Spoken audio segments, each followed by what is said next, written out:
둘, 셋, 넷, 다섯, 여섯, 일곱, 둘, 셋, 넷, 다섯, 여섯, 일곱. 바로 운동. 하나, 둘, 셋, 넷, 다섯, 여섯, 일곱, 셋, 넷, 다섯, 여섯, 일곱. 운동. 하나. 안녕하십니까, 닥터밸런스입니다. 오늘은 무릎이 아프거나 허리가 아프신 환자분들이 관절이나 신경통으로 이제 병원에 많이 내원하게 되는데, 과연 이런 분들한테 어떤 운동이 좋냐? 특히 이제 요새 이제 젊은 층이나 중장년층들도 많이 하는 운동 중에 스쿼트 운동을 많이 하는데, 이 스쿼트가 과연 환자분들한테 도움이 될까? 이제 그거에 대한 설명을 잠깐 드려볼까 합니다. 그 전에 이제 무릎이 아픈 원인 중에 가장 흔한 원인은 근육이 약해서 오는 경우가 제일 많습니다. 두 번째로 이제 나이가 많이 진행하게 되면 퇴행성 관절이라든가 그 다음에 어떤 외상에 의해서 무릎 내부의 조직이 손상됐을 때 오는 경우가 두 번째고, 그 다음에 이제 뭐 만성 노화로 인해서 이제 전신이 자세약해진 경우도 이제 노인분들한테 많이 있죠. 그렇다 그러면은 스쿼트라는 운동은 뭘 하는 운동이냐? 일단 하체 근육을 보강하는 운동법으로 알려져 있는데, 이 하체의 구조를 좀 간단히 설명해 드리면, 우리가 이제 대퇴골이 있고 무릎 관절이 있는데, 그 대퇴부를 뺑 돌아가면서 전방 근육이 있고 내측 외측에 측방 근육이 있고 후방 근육, 이렇게 전후 좌우 네 방면을 다 감싸고 있는 근육이 있어요. 이 근육이 적당하게 균형 있게 발달된 사람들은 뭐 등산을 하던 달리기를 하던 스쿼트를 하던 크게 문제가 없어요. 그런데 병원에 찾아오시는 환자분들은 이 근육에 다 문제가 있으신 분들이에요. 그래서 이러한 분들한테 무작정 스쿼트를 권하면 오히려 증상을 더 악화시킨다. 이제 그런 거가 이제 제가 말씀드리고 싶은 거고, 그러면 또 젊은 사람들 중에도 그 스쿼트를 하고 나서 허리가 아프거나 무릎이 아파서 오는 환자가 굉장히 많은데, 거기에 보면 대체로 자세가 제일 문제가 됩니다. 제일 중요한 게 뭐냐면, 몸통이 내려갈 때 이 무릎의 끝선하고 발의 끝하고 이 무릎이 발을 넘어가면 안 돼요. 더 쉽게 설명드리면 제가 동작을 한번 보여드릴게요. 보통 사람들은 앉아 그러면 뭐 앉으세요 그러면 무릎으로 앉습니다. 무릎으로 앉게 되면 이 무릎 관절이 발가락 앞을 지나가게 되죠. 근데 보통 이 무릎이 이렇게 앉으면 이 각도가 구부러지면서 무릎 내부에 물렁뼈라든가 반월상 연골 같은데 체중이 많이 실려요. 그래서 제일 중요한 거는 앉을 때 골반으로 앉는 겁니다. 골반으로, 엉덩이로 앉으면 이 무릎선이 발가락을 넘어가질 않아요. 이게 두 번째가, 앉을 때 허리를 이제 등을 완전히 펴고 이렇게 구부리고 앉는 분들도 있는데, 이 등을 완전히 핀 상태에서 골반으로 앉아라. 이것도 힘드시면은 발을 살짝 한 20도나 30도 정도 벌린 상태에서 앉으면 훨씬 관절에 무리가 덜 갑니다. 일자로 하다 보면 관절에 무리가 오는 경우가 많거든요. 그래서 이렇게 약간 벌리고 엉덩이로 앉았고 등을 펴고 이런 식으로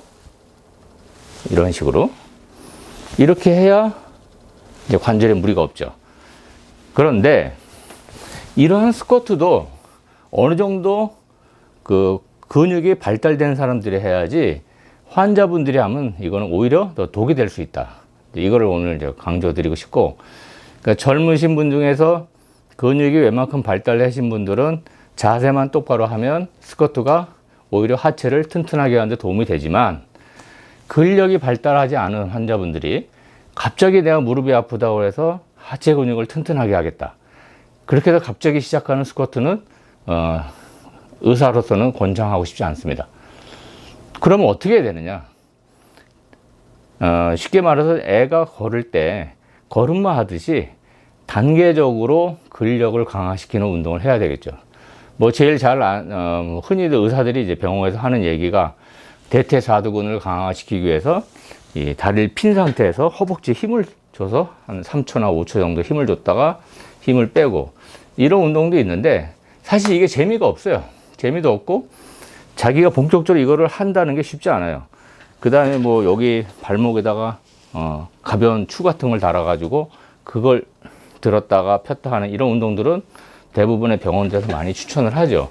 이제 이게 누가 시키지 않으면 사실은 잘 안 하게 되는 운동이거든요.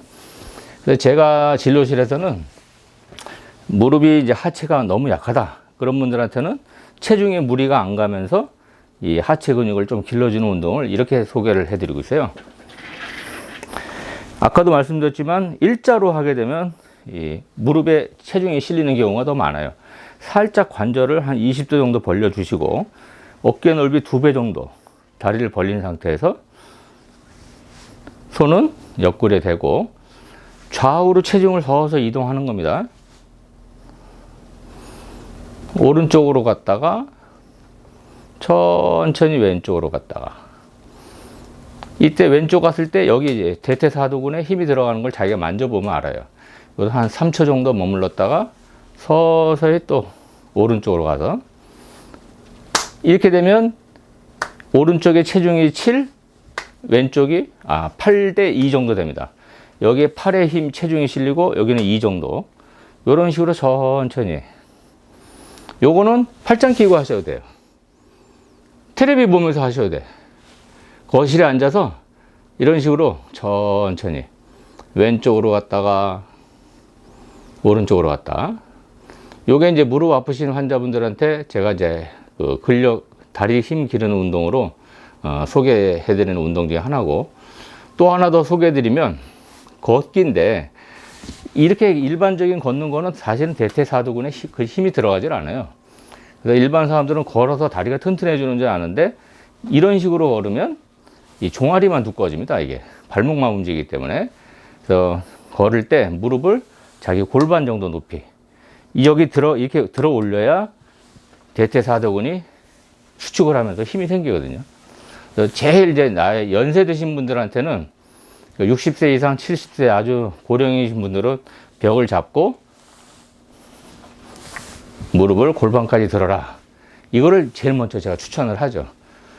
그 다음에 고개 정도되면 아까 말씀드린 대로 좌우로 서서히 체중을 실리면서 한쪽에 힘줬다가 또 반대쪽에 힘줬다가 이런 운동도 할 수 있고, 그 다음에 이제 조금 더 힘이 좀 생겼다 싶으면 무릎을 핀 상태로 좀 들었다가 내리고 펴서 대퇴사두근에 힘이 주고 또 내리고 요 정도 운동을 이제 환자들한테 권유하는 거죠. 그래서 결론하면 스쿼트 운동은 젊고 어느 정도 근육이 발달된 사람들이 하면 관절에 무리가 없는데, 병원을 다닐 정도로 근육이 약해져 있거나 관절에 문제가 있으신 분들은 지금 말씀드린 무릎을 골반처럼 올려서 걷는 그런 운동이라든가 좌우로 체중을 분산시키거나 아니면 고개 좀 대면 무릎을 핀 상태로 다리를 들고 있는 이 정도 운동을 해서 일단은 하체 근육을 보강하신 다음에 그 자신이 있다, 나는 이제 젊은이들하고 대적할 수 있다, 이 정도 되면 그때 아까 말씀드린 대로 스쿼트를 하시면 하체도 튼튼해지고 허리도 펴지는 그런 두 가지 효과를 동시에 다 얻을 수 있습니다. 그래서 오늘은 무릎 아픈 사람들한테 스쿼트 운동은 과연 좋은가에 대해서 간단히 설명드렸습니다. 감사합니다.